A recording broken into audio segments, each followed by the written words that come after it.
Selamat berjumpa kembali Bapak, Ibu, Saudari-saudara, para pendengar setia Renungan Mutiara Pagi dimanapun Anda berada.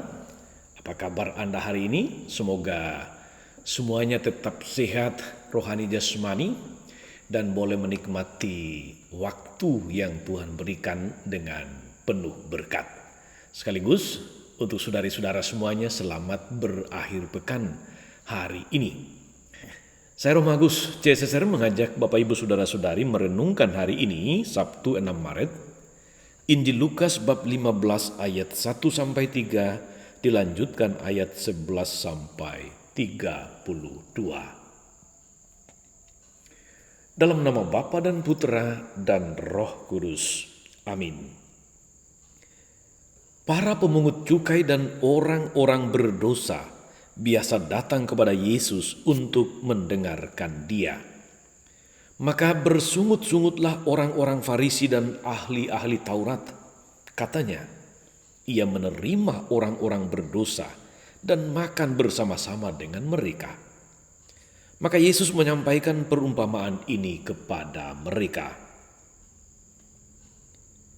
Ada seorang mempunyai 2 anak laki-laki.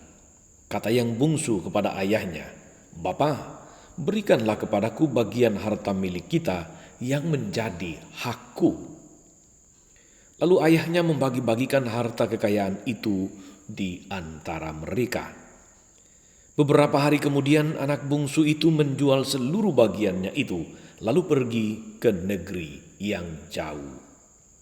Di sana ia memboroskan harta miliknya itu dengan hidup berfoya-foya. Setelah dihabiskannya harta miliknya, timbullah bencana kelaparan di negeri itu, dan ia pun mulai melarat. Lalu ia pergi dan bekerja pada seorang majikan di negeri itu.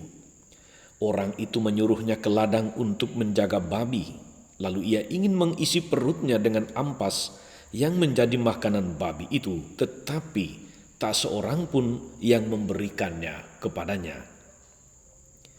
Lalu ia menyadari keadaannya, katanya, "Betapa banyak orang upahan Bapakku yang berlimpah-limpah makanannya, tapi aku di sini mati kelaparan.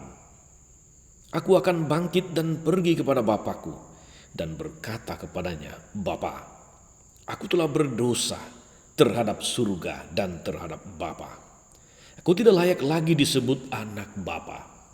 Jadikanlah aku sebagai salah seorang upahan Bapa." Maka bangkitlah ia dan pergi kepada bapanya.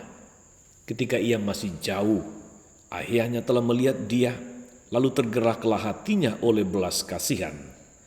Ayah itu berlari mendapatkan dia, lalu merangkul dan mencium dia. Kata anak itu kepadanya, "Bapa, aku telah berdosa terhadap surga dan terhadap Bapa. Aku tidak layak lagi disebut anak Bapa." Tetapi ayah itu berkata kepada hamba-hambanya, "Lekaslah, bawa kemari jubah yang terbaik dan pakaikanlah kepadanya. Kenakanlah cincin pada jarinya dan sepatu pada kakinya. Dan ambillah anak lembu tambun itu, sembelilah dia, dan marilah kita makan dan bersukacita. Sebab anakku ini telah mati dan menjadi hidup kembali. Ia telah hilang dan didapat kembali." Maka mulailah mereka bersukaria. Tapi anaknya yang sulung sedang berada di ladang. Ketika ia pulang dan dekat ke rumah, ia mendengar bunyi seruling dan nyanyian tari-tarian. Lalu ia memanggil salah seorang hamba dan bertanya kepadanya apa arti semuanya itu. Jawab hamba itu, "Adikmu telah kembali dan ayahmu telah menyembelih hamba itu. Dan ayahmu telah menyembelih anak lembu tambun karena ia mendapatkan kembali anak itu dengan selamat." Maka marahlah anak sulung itu dan dia tidak mau masuk. Lalu ayahnya keluar dan berbicara dengan dia. Tapi ia menjawab ayahnya, katanya, "Telah bertahun-tahun aku melayani Bapa dan belum pernah aku melanggar perintah Bapa. Tapi kepada belum pernah Bapa memberikan seekor anak kambing pun untuk bersukacita dengan sahabat-sahabatku. Tapi baru saja datang anak Bapa yang telah memboroskan harta kekayaan Bapa bersama dengan pelacur-pelacur, maka Bapa menyembeli anak lembu tambun itu untuk dia. Kata ayahnya kepadanya, "Anakku, engkau selalu bersama-sama dengan aku, dan segala kepunyaanku adalah kepunyaanmu. Kita patut bersuka cita dan bergembira karena adikmu telah mati dan menjadi hidup kembali. Ia telah hilang dan didapat kembali." Demikianlah Injil Tuhan. Bapak Ibu, saudari-saudara, umat beriman yang terkasih dalam Tuhan, para pendengar setia Mutiara Pagi dimanapun Anda berada. Pengalaman lapar, pengalaman butuh makanan, pengalaman mengalami situasi-situasi kekurangan pangan, krisis makanan, merasa sendirian, merasa tidak punya apa-apa lagi, merasa tidak berdaya, itu bisa menjadi pengalaman-pengalaman manusiawi yang membawa kita kepada pengalaman-pengalaman iman, pengalaman-pengalaman akan Allah. Saya ingin mengajak saudari-saudara untuk merenungkan atau menyoroti tentang satu pribadi dalam perikop yang cukup panjang tadi.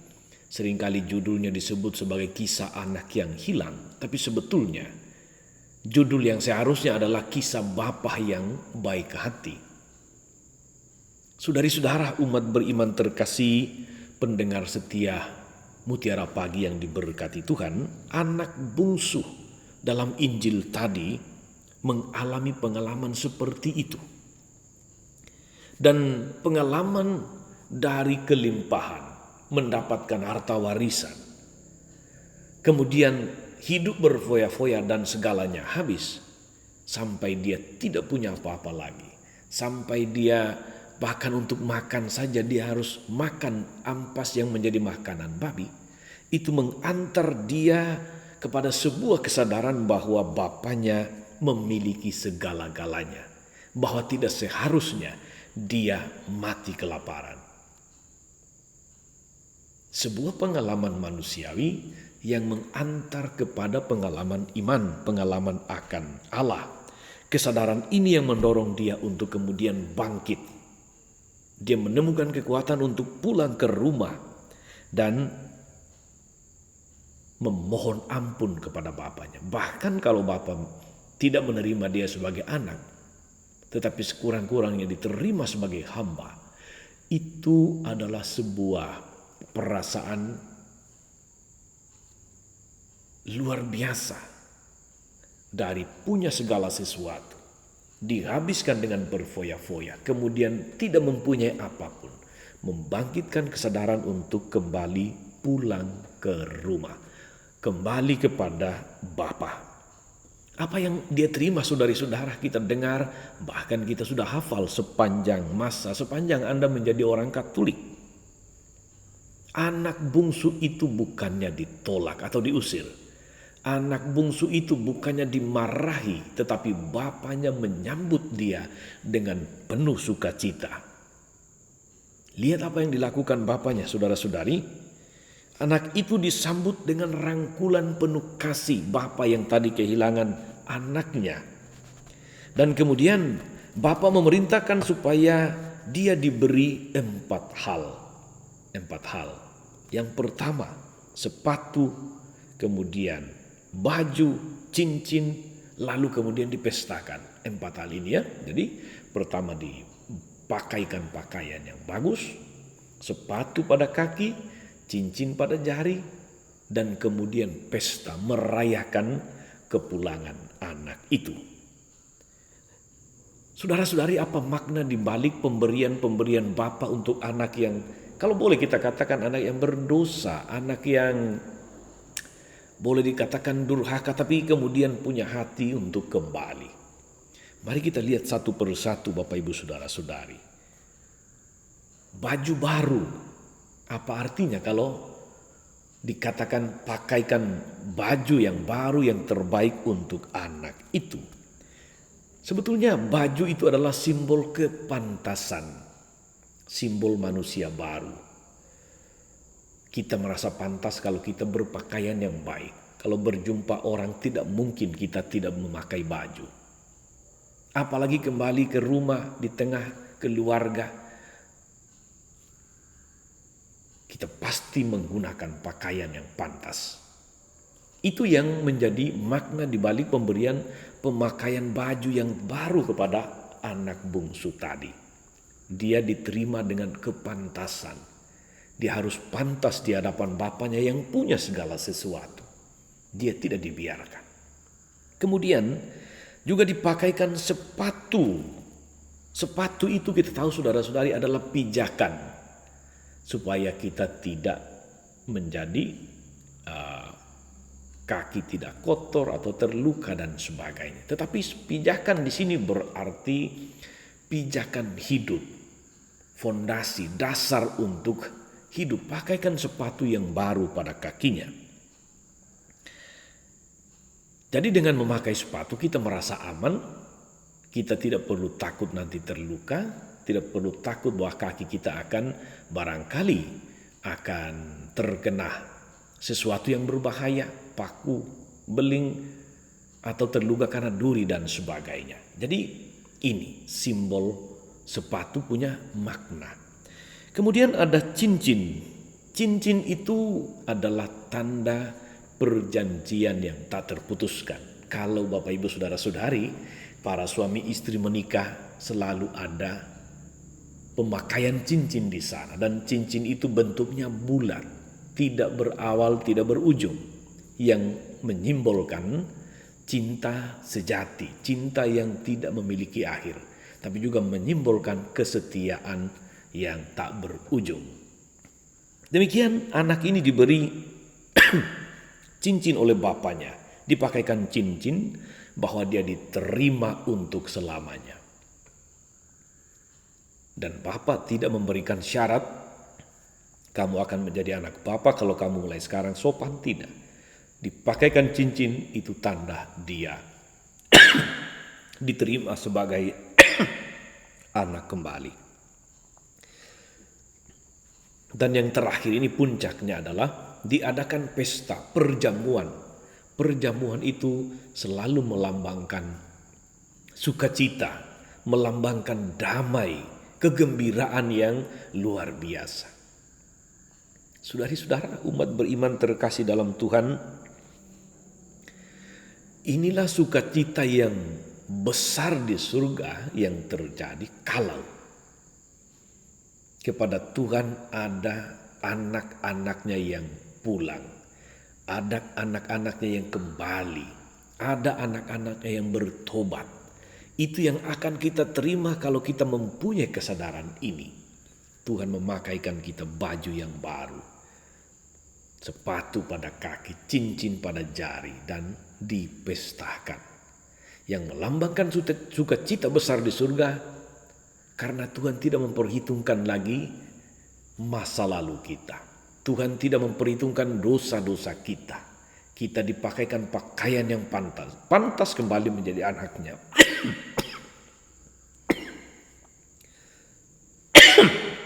Mohon maaf. Cincin lalu kemudian dipestakan. Itulah sukacita surgawi. Maka sebagai anak-anak yang sadar akan segala kelemahan dan dosa-dosa kita, masa prapaskah memanggil kita, atau kita jadikan sebagai kesempatan, momentum untuk kembali kepada Bapa, supaya kita dilayakkan, dipantaskan menjadi anak Tuhan lagi. Tuhan Yesus memberkati. Maria Bunda selalu menolong, setia mendoakan kita semua. Amin. Allah Bapa yang penuh kasih, Engkau Bapa yang luar biasa, yang tidak memperhitungkan dosa-dosa dan kerapuhan-kerapuhan manusiawi kami. Melalui Injil-Mu hari ini, Engkau mengajari kami bahwa Engkau akan senantiasa menyambut kami kembali, memulihkan martabat kami, dan ada sukacita di surga yang luar biasa oleh karena pertobatan. Berkati kami dan semua usaha kami untuk menjadi orang-orang baru di hadapan-Mu.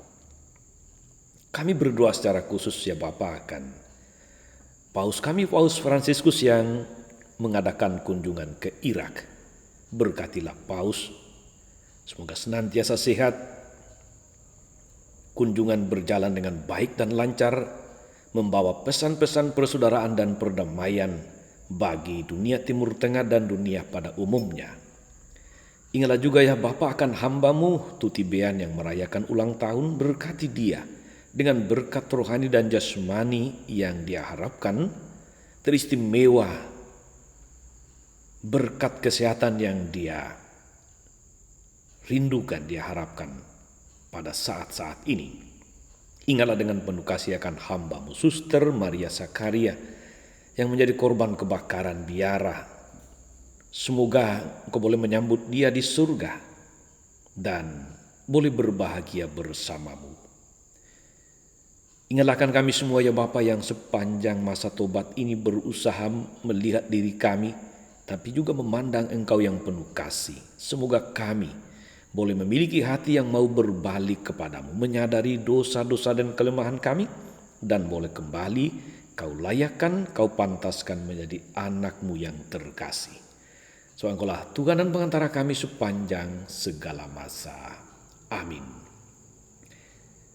Berkat Allah turun atas saudara-saudari, atas mereka yang kita doakan atau kita janjikan doa, mereka yang sakit dan menderita, yang mati.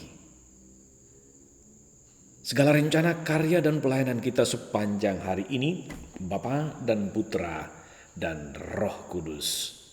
Amin.